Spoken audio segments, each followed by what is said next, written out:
Honey, I screwed up the kids!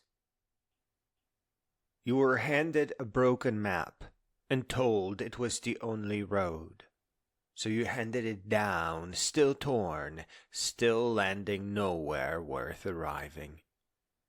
You were taught to sit, to comply, to forget the questions burning in your throat, and when your children began to ask, you taught them silence was safer than truth.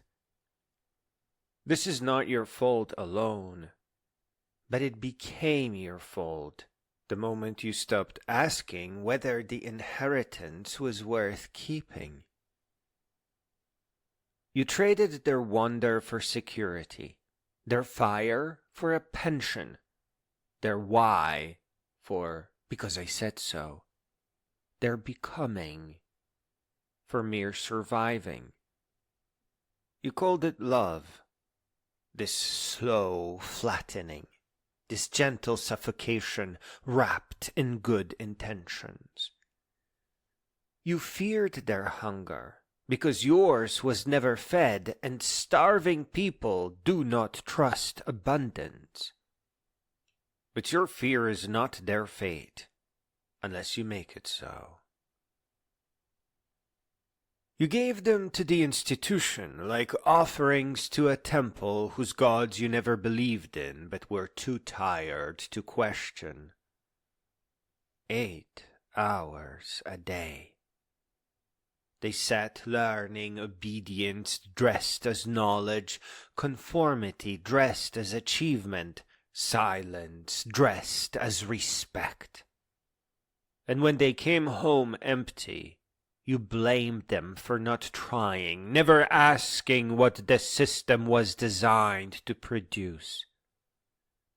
It was never designed for greatness. It was designed for compliance. And you, weary, let it have them, because the fight seemed too large. Look at what you worship. Comfort over meaning, safety over truth, approval over integrity. Your children learned to worship it too. They learned it from your silence, from your careful avoidances, from every time you chose the easy lie. They learned that adults do not believe their own words, that principles are decorations, that the soul is negotiable. You taught them this without saying a word.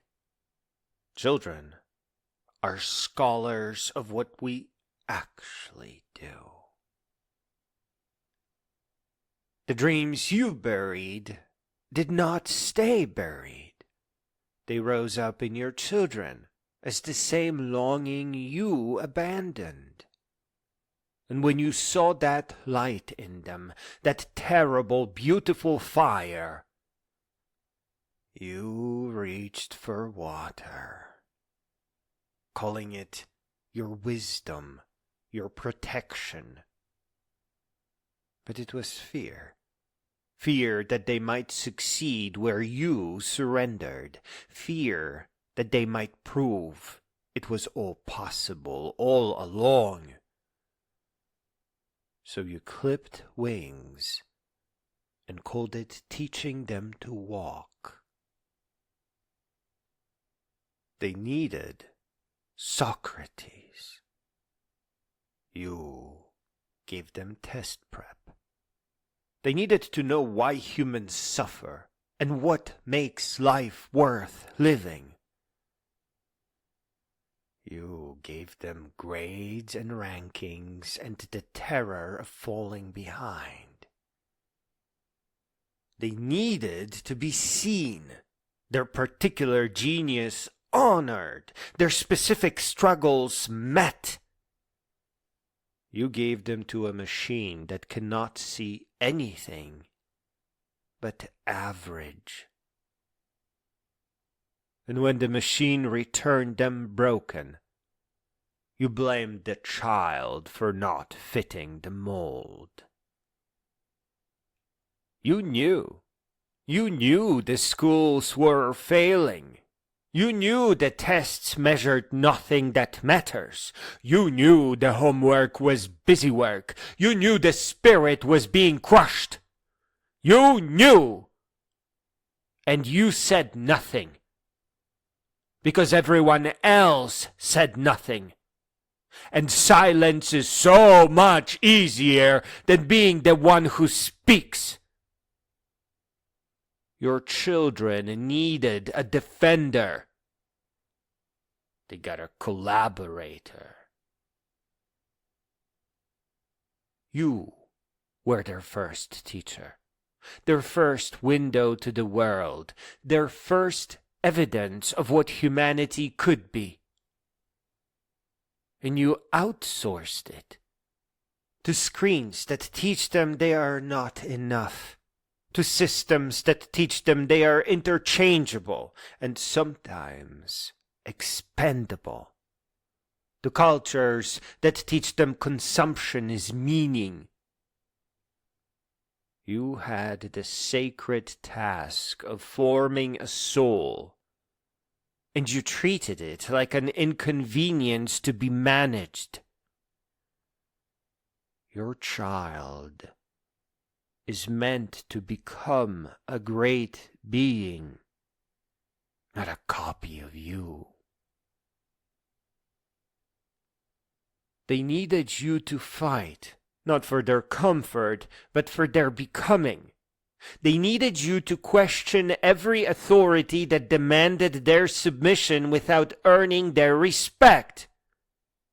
They needed you to say, "My child is not a product. My child is not a score. My child is not raw material for someone else's failing economy."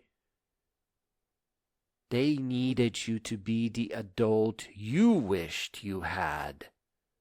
The one who saw the fire and fed it. Now they sit in rooms, scrolling through emptiness, wondering why they feel like strangers to themselves. Now they have credentials, but no convictions, information, but no wisdom, options, but no foundation. Now they are afraid to want anything too much, to believe anything too deeply, to become anything too fully. This is the harvest of seeds you did not know you were planting. But you planted them with every silence, every surrender, every well-meaning betrayal. And yet, the soul is stubborn. It does not die easily. Beneath the rubble of fake education and distraction, something still breathes. Your children still hunger for what they were denied. They still dream of lives that mean something. The fire you tried to drown is not dead. It is waiting. So now, what will you do? Will you keep serving the gods that failed you? Will you keep offering your children to systems that do not love them?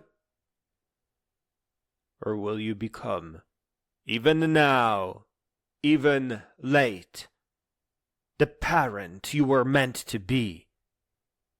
The one who says, "I was wrong. I was afraid. But I am not afraid anymore." The one who chooses, finally, to fight for what matters the most.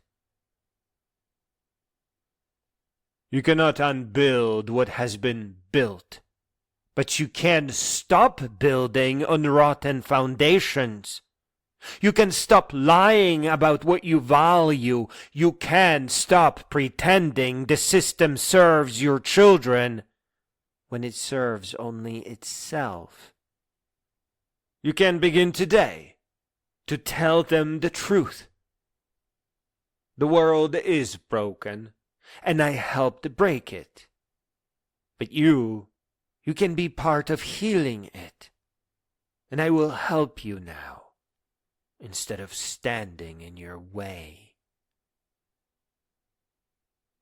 Every child born is a question the universe asks. Will you honor this? Will you serve this becoming? Most of us answer with cowardice and convenience. We answer with delegation and distraction. We answer by looking away. But the question does not disappear. It lives in every struggling student, every overmedicated child, every young person who has forgotten how to want. The question is still being asked. How will you answer now? Will you help your children to grow so that someday they may grow all the way up and become the great beings that the world needs?